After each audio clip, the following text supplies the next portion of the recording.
So, baby, wonderful to speak to you again. Thank you for having me. No problem. Thank you for all of your wonderful insight on the podcast. And we just wanted to follow up with you with a more inside look into your personal life, how you balance family and work, and just some tips you may have personally being a woman and a mother and also an entrepreneur.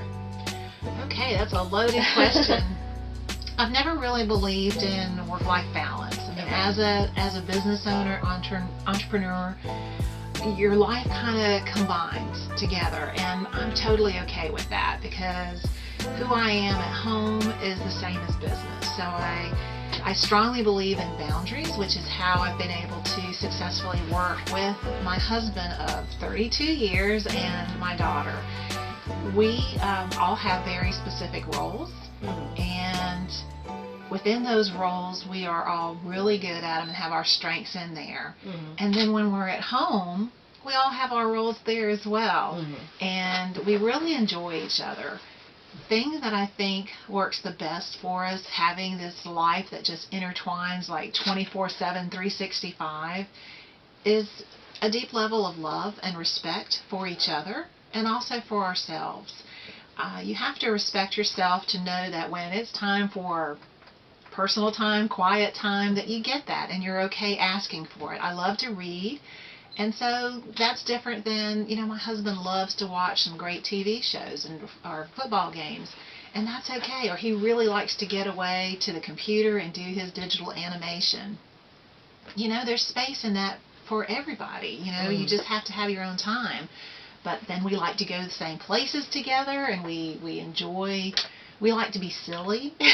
I think that keeps the stress levels down. I mean, we laugh every day, sometimes through tears because it's been a hard day, but that's it. So it's a very synergistic life. It's not, I don't know that you call it balance. Some people may see that as balance, but to me, balance, you just have to have at least two very separate things and weigh them out differently, and that's not how I live my life. I love that. So being a mother of 20 plus years and a business owner can be stressful at times, and I'm sure there are things that are always competing for your attention and competing for your time. How do you seek to prioritize or decide when you need that space and when you need to kind of buckle down and get the business taken care of? Really being clear on what your priorities are. So when I'm at work, there are a lot of priorities, and we have a full team that creates a production schedule, so we're clear on what needs to be done and when. From a home standpoint, it's no different than anybody else. It's stays a little chaotic in the sense that there's always something to do. But you sometimes just have to take a time out. I mean, I used to think that sleeping was just not a good thing, and I didn't sleep much through college or through the early years of launching my business, and that really affects you. You don't have the right mental clarity. It affects your body, your health, and just your thoughts. So just making sure that I get those 8 hours of sleep. I eat as healthy, organic as I can, and don't beat myself up if I didn't exercise, which I rarely do, and I know I should do more of, but that's it's not something I enjoy, so I try to stay active between things. Take the stairs, walk to the car, different things. So work and home at home. And yeah, do they overlap? Absolutely. And it just also giving yourself the right to be flexible. So if you're needing to be able to take time during the day to handle a family matter. I mean, that is one of the policies that we have at work, is that family is first. This job is important, the clients are extremely important, but you're not going to be able to do your best if you've got things at home that need to have your attention. Or just need to be having fun, going to a kid's play or, special event, then we make sure that can happen. Love that. I'm very curious as to because a lot of people, particularly females, may feel that, entrepreneurship is a man's world, or that they can't because, women make less than men, and they might have limiting beliefs as to their potential because of society. How did you get over those things, and what advice would you give to someone who may have those limiting beliefs? Well, limiting beliefs are going to be happening throughout every section of your life. So if you're having them about your business, then you're going to have them for yourself personally as well.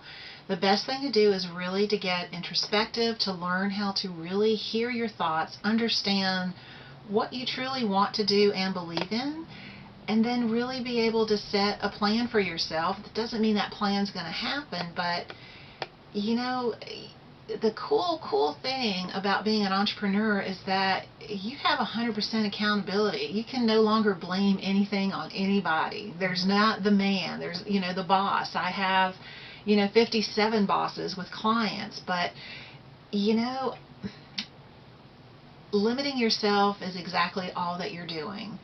If you have something that is stopping you from doing what you want to do for your dream, it simply means that you haven't thought through the steps that it could take to get there, or you just don't want it bad enough, or you're holding yourself back and you just need to discover why. I love that. What do you think has been the most challenging obstacle that you've overcome, and what advice would you give to someone else who might be facing something similar? Well, to piggyback just on what you just said, I think self-doubt has been my biggest obstacle. I can speak clearly now about the limiting beliefs and doubt because I was riddled with them, and I can't imagine how many years that slowed me down into the amazing things that I could be doing in the future. But that was a huge hurdle, is self-doubt, and it infiltrated everything. It kept my career slower. It's just, you know, it's a boundary we set for ourselves, or not so much a boundary, but a hurdle, sometimes a brick wall. I love that.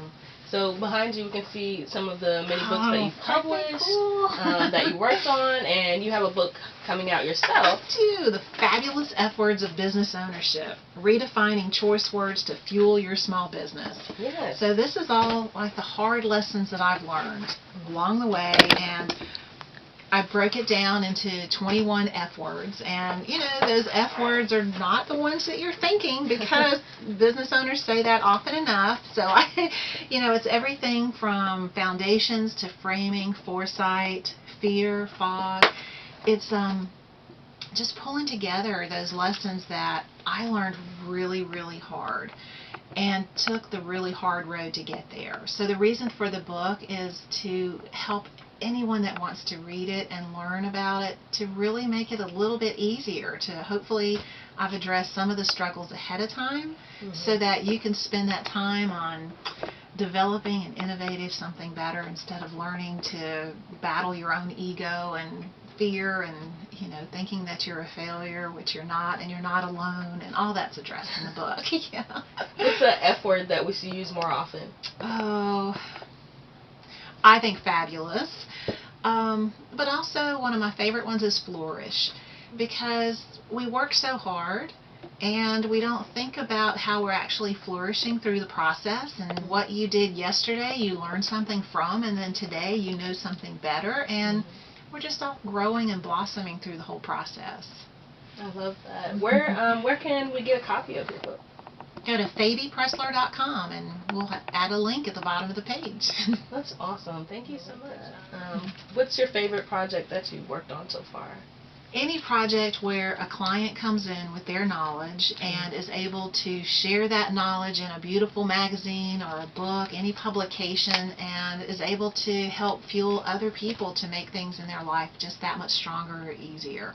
And we get a lot of those, so I have a lot of favorite projects. That's amazing. Well, thank you so much for being here with us today. Thank you for doing this whole project. This is great. No problem. A final question that I like to wrap up with. If you could take everything that you've learned and kind of condense it into one phrase, what would that be? Live life authentically, be nice, and have compassion. Thank you so much. Oh, thank you. Yes.